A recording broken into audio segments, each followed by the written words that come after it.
नमस्कार साथियों। पूरी दुनिया कोविड-19 के चक्कर में लॉकडाउन है।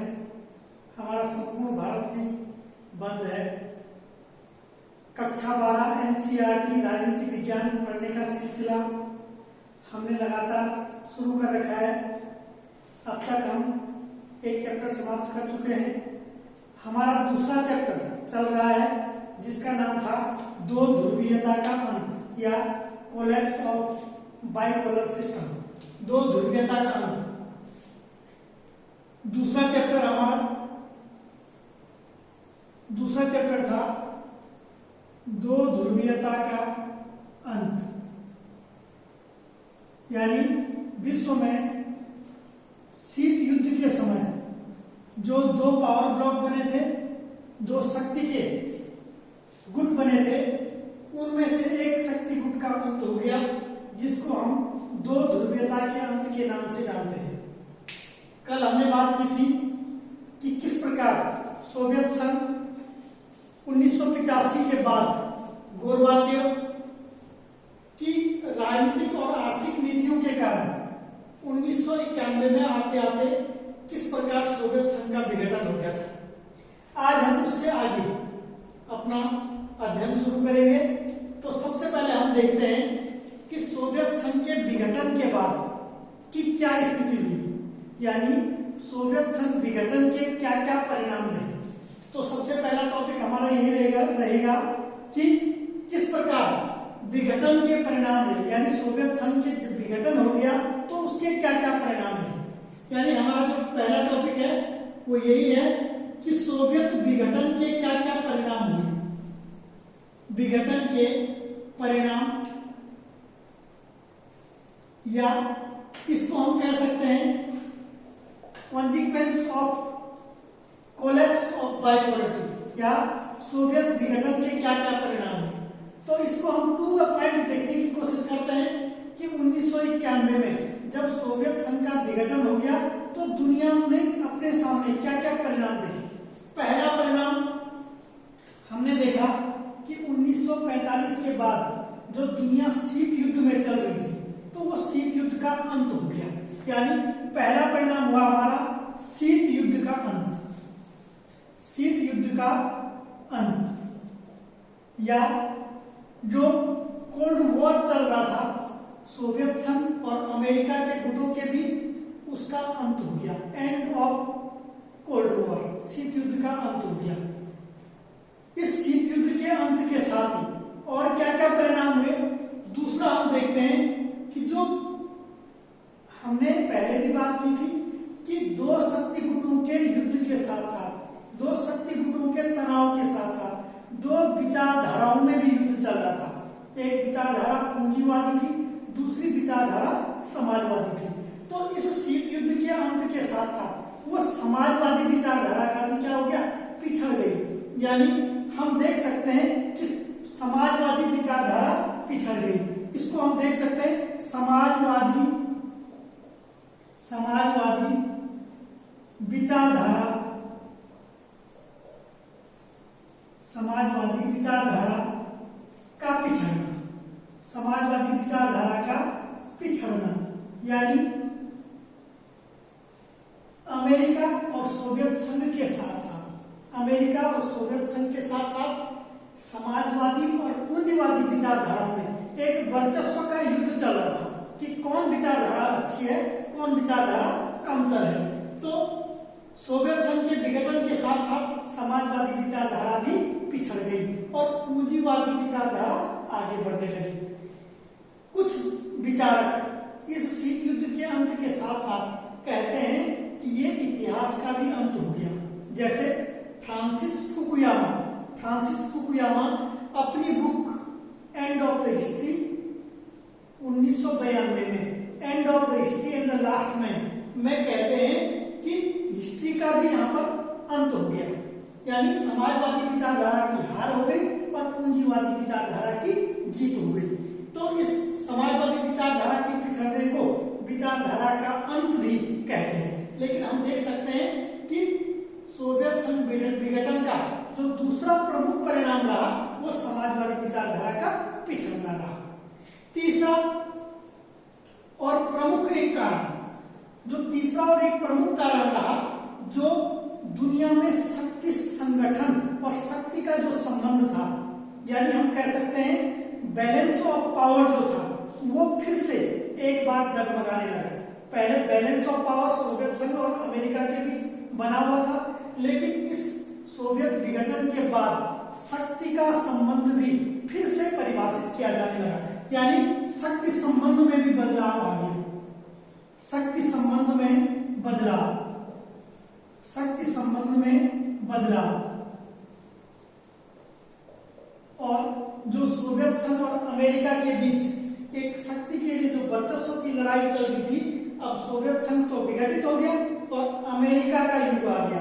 और कई कुछ विद्वानों ने इस बैलेंस ऑफ पावर को, शक्ति के संतुलन को, अब ये भी कहा कि जो दुनिया बाइपोलरिटी सिस्टम में चल रही थी, बाइपोलर यानी दो शक्ति गुटों में जो दुनिया चल रही थी, अब केवल एक ही शक्ति गुट रह गया।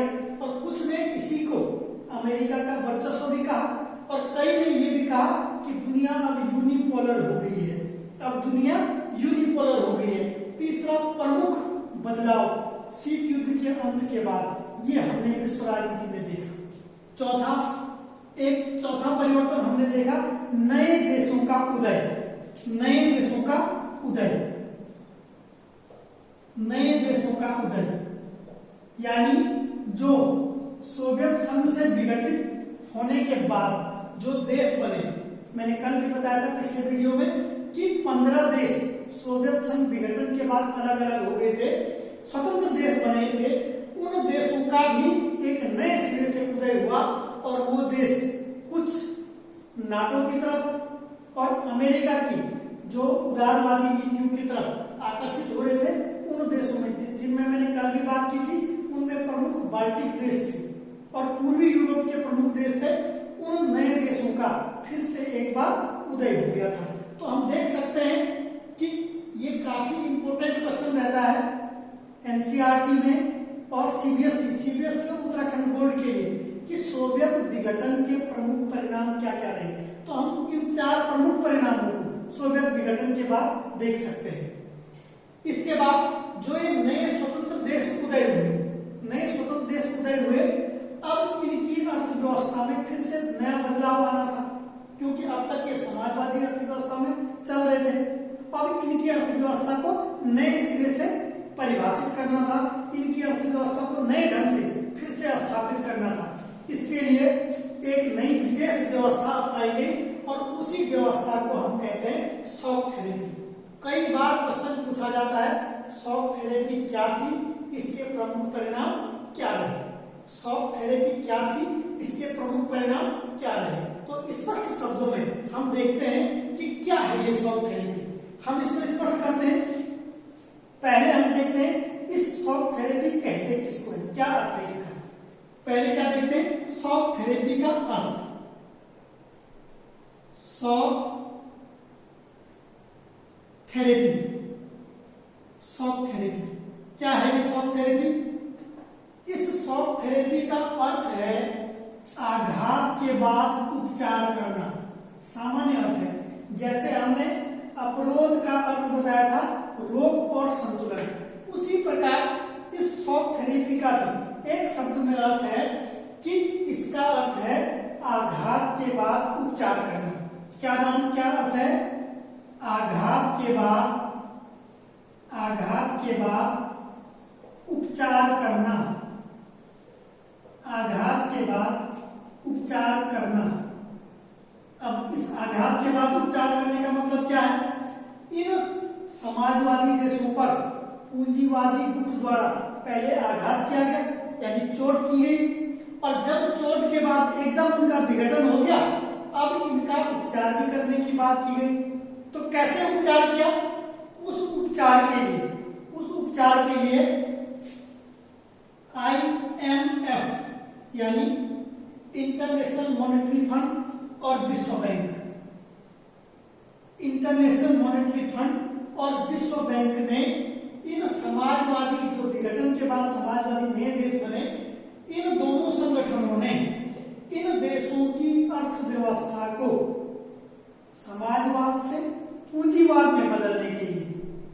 यानी पूर्ण जो सत्तावादी जो शासन व्यवस्था थी उस शासन व्यवस्था को लोकतांत्रिक व्यवस्था में बदलने के लिए एक विशेष आर्थिक मॉडल बनाया, विशेष आर्थिक मॉडल बनाया और उसी आर्थिक मॉडल का नाम है शॉक थेरेपी।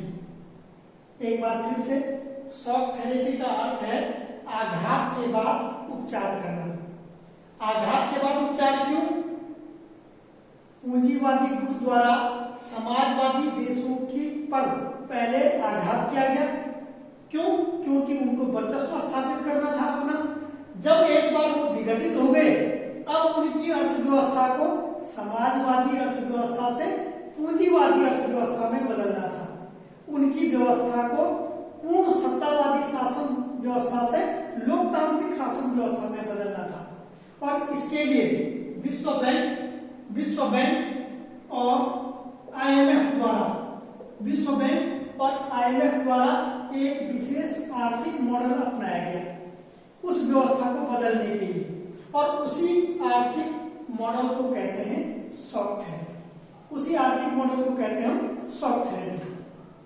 ठीक है, अब ये शॉक थेरेपी कितनी कारगर साबित हुई, करना क्या था इसमें, कितनी कारगर साबित हुई, ये हमको देखना है। कई बार क्वेश्चन आता है शॉक थेरेपी का क्या अर्थ है, इसके क्या परिणाम रहे, यानी इसके परिणाम क्या रहे। अब हम परिणामों पे बात करते हैं। शॉक थेरेपी के परिणाम, शॉक थेरेपी के परिणाम यानी क्या ये शॉक थेरेपी, क्योंकि उस समय ये कहा गया कि जितना विकास पूंजीवादी देशों का हो गया है उसी मॉडल पर अब ये समाजवादी देश भी चलेंगे जो सोवियत संघ से विघटित हुए हैं। उनकी व्यवस्था को, उनकी अर्थव्यवस्था को अगर पूंजीवादी मॉडल पर आगे बढ़ाएंगे तो वो भी उतने ही तेजी के साथ विकास करेंगे जितनी तेजी के साथ अमेरिका और पूंजीवादी देश कर रहे हैं। यही एक सपना दिया गया, लेकिन इस शॉक थेरेपी के परिणाम जब सामने आए तो वो सपना एक कल्पना ही बन के रह गया। ये शॉक थेरेपी जो मॉडल अपनाया गया ये बिल्कुल पूर्ण रूप से असफल साबित हुआ। देखते हैं हम कैसे असफल साबित हुआ। इस शॉक थेरेपी के बाद जितने भी आर्थिक संसाधन थे उन आर्थिक संसाधनों को निजी हाथों में बेचा जाना था, और निजी हाथों में बेचने के लिए कहते हैं कि अब तक के इतिहास की एक सबसे बड़ी गैरेज सेल थी। यानी जितने भी राज्य के नियंत्रण में उद्योग थे, जितने भी राज्य के नियंत्रण में फैक्ट्रियां थी, उन फैक्ट्रियों को यानी सरकारी फैक्ट्रियों को अब प्राइवेट हाथों में बेचना था, निजी हाथों में बेचना था। अब जब निजी हाथों में बेची गई तो औने पौने दाम पर बेची गई, कहीं पर उसका रेट बिल्कुल कम करके बताया गया, कहीं पर बड़े स्तर पर भ्रष्टाचार सामने आया, काला बाजारी सामने आई, और इस भ्रष्टाचार काले बाजारी के बाद उनकी अर्थव्यवस्था बिल्कुल डूब गई। यानी जो इन समाजवादी देशों को जो शॉक थेरेपी के माध्यम से पूंजीवाद में बदला जा रहा था, उनकी अर्थव्यवस्था की खस्ता हाल अर्थव्यवस्था हो गई, यानी अर्थव्यवस्था बिल्कुल ट्रैक से उतर गई। और स्थिति यहाँ तक आ गई कि वहां पर मुद्रास्फीति इतनी ज्यादा मात्रा में बढ़ गई, और मुद्रास्फीति बढ़ने के साथ साथ जो वहां की मुद्रा थी, खासकर यूरोप की मुद्रा, खासकर रूस की मुद्रा जो रूबल थी, उसमें भी नाटकीय गिरावट आई और मुद्रास्फीति काफी बड़े स्तर पर बढ़ गई। मुद्रास्फीति और रूबल में गिरावट आई। रूबल में गिरावट, जैसे वर्तमान समय में भारत का रुपया लगातार डॉलर के मुकाबले गिरता जा रहा है, उसी प्रकार से उस समय भारत का रुपया तो धीरे धीरे गिर रहा, लेकिन रूबल में बड़ी नाटकीय ढंग से गिरावट आई। और स्थिति यहाँ तक हो गई कि अब वहां पर भ्रष्टाचार के भ्रष्टाचार बात में आने लगा, और स्थिति यहाँ तक आ गई कि अब वहां पर सिविल वॉर जैसी स्थिति आने लग गई। गरीबी और अमीरी के बीच की खाई बड़ी तेजी से बढ़ने लग गई, और स्थिति यहाँ आ गई सिविल वॉर जैसी स्थिति आ गई। विशेषकर जो सबसे बड़ा देश था रूस, जिसको सोवियत संघ का प्रतिनिधि के रूप में हम वर्तमान में देखते हैं, रूस ने तो अपने प्राकृतिक संसाधनों के माध्यम से अपनी व्यवस्था को फिर से सुदृढ़ कर दिया, लेकिन उसके साथ साथ अन्य देश थे जैसे चेकोस्लोवाकिया, आर्मेनिया, ताजिकिस्तान, अजरबैजान, इन देशों की स्थिति लगातार दयनीय होती गई और अभी भी उनकी स्थिति नहीं सुधरी है। तनाव और टकराव की स्थिति आ गई। तनाव और टकराव यानी देश के अंदर ही तनाव व टकराव की स्थिति आ गई। देश के अंदर ही कई देशों में हमने देखा है सिविल वॉर की स्थिति आ गई। जैसे हम देखते हैं रूस में एक दो राज्य है, एक है चेचेनिया, यहाँ पर, या एक और राज्य है दागिस्तान। चेचेनिया, दागिस्तान जैसे क्षेत्रों में आज भी सिविल वॉर की स्थिति रहती है और रूस द्वारा इन पर जब भी कार्रवाई की जाती है तो लगता है कि मानवाधिकारों का यहाँ हनन हो रहा है। उसी प्रकार से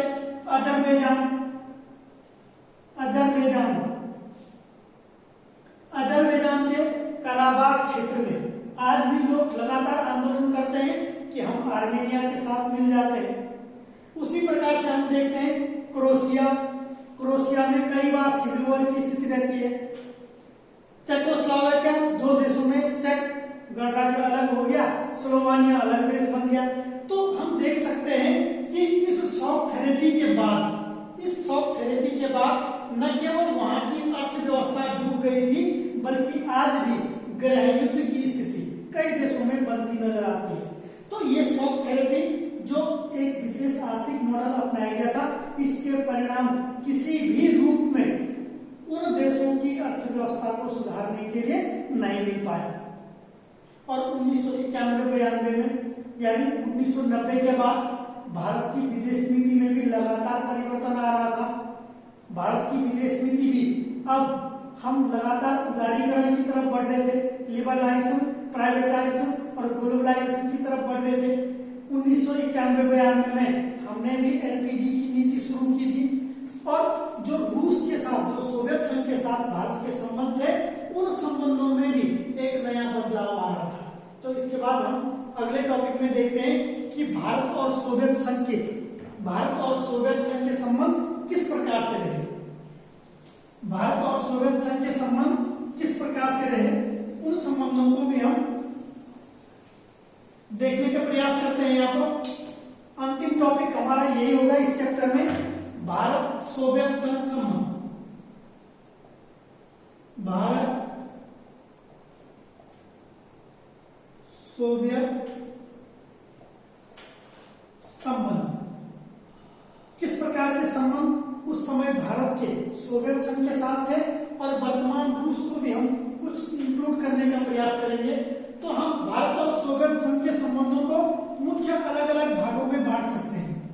भारत सोवियत संघ का एक परंपरागत मित्र रहा है। 1950 के बाद भारत की विदेश नीति को एक नया रूप देने का प्रयास जवाहरलाल नेहरू जी कर रहे थे और नेहरू कहीं न कहीं सोवियत संघ की एक नियोजित अर्थव्यवस्था से प्रभावित थे। हमने पंचवर्षीय योजना जो शुरू की थी वो कहीं न कहीं सोवियत संघ के प्रभाव से शुरू की थी। और सबसे पहले हम देखते हैं कि आर्थिक क्षेत्र में कैसे संबंध हमारे में, आर्थिक क्षेत्र में हमारे किस प्रकार के संबंध सोवियत संघ के साथ रहे। आर्थिक क्षेत्र में जब हमने भी अपनी पंचवर्षीय योजना शुरू की थी तो भारत ने जो बड़ी बड़ी कंपनियों के माध्यम से, बड़ी बड़ी योजनाओं के माध्यम से भारत ने जो अपना विकास शुरू किया था, तो कहीं न कहीं सोवियत संघ द्वारा हमको लगातार मदद दी गई। कौन कौन सी मदद दी गई? जैसे भिलाई का जो इस्पात कारखाना है वो हमने सोवियत संघ की मदद से शुरू किया था। बोकारो में जो इस्पात संयंत्र है वो कहीं न कहीं हमने सोवियत संघ की मदद से शुरू किया। विशाखापट्टनम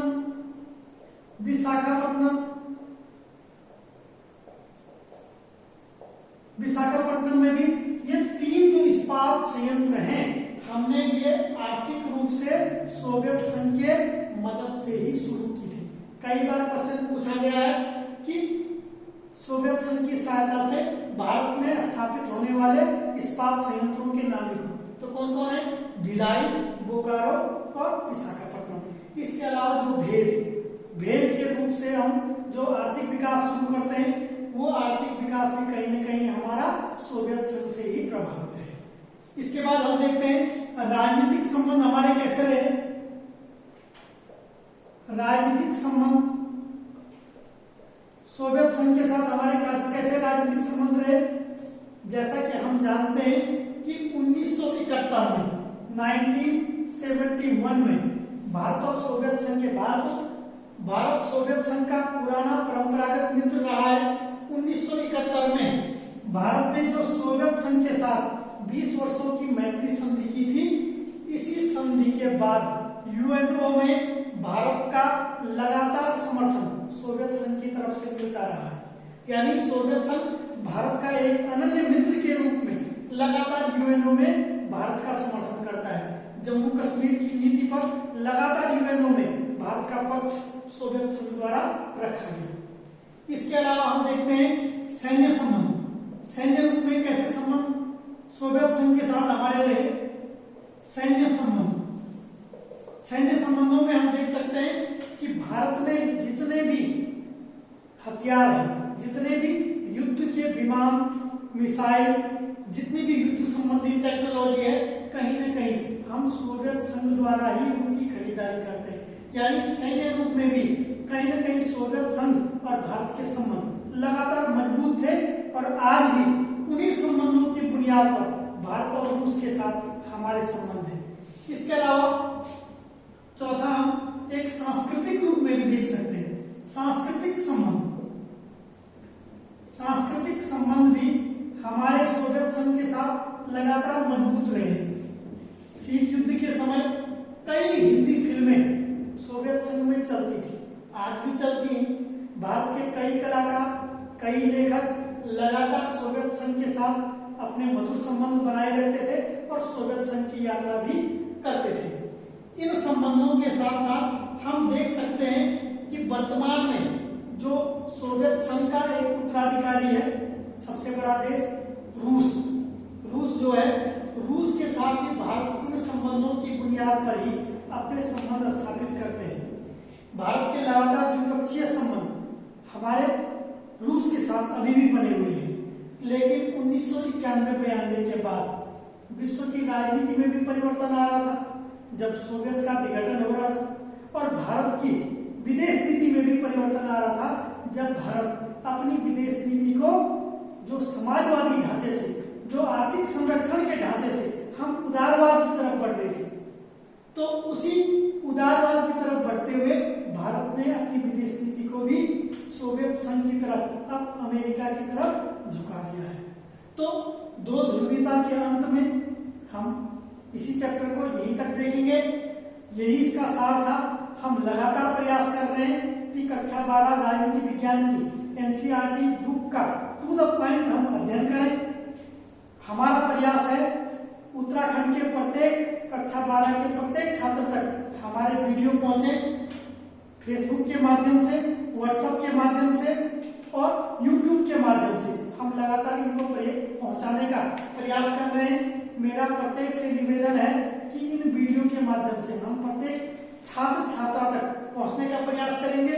इसके अलावा मैं अपना पर्सनल नंबर भी दे रहा हूं कि कोई छात्र अगर पर्सनल नंबर पर कुछ भी एनसीईआरटी कक्षा 12 की किताब से कोई भी क्वेरी करना चाहता है, कोई भी क्वेश्चन पूछना चाहता है, तो इस नंबर पर भी अपनी क्वेरी कर सकता है। मेरा नंबर है 9410578529। व्हाट्सएप भी कर सकते हैं, फेसबुक के माध्यम से भी मैं इन वीडियो को अपलोड कर रहा हूं लगातार। तो आप सुरक्षित रहिए, कोविड-19 के चक्कर में अपने घर में सुरक्षित रहे, लगातार बाहर न निकले, लगातार घर में बने रहने का प्रयास कीजिए। दो ध्रुवीयता का अंत, हमारे 2 चैप्टर यहाँ पर समाप्त होते हैं। आगे के लिए अगले वीडियो में मिलते हैं, तब तक के लिए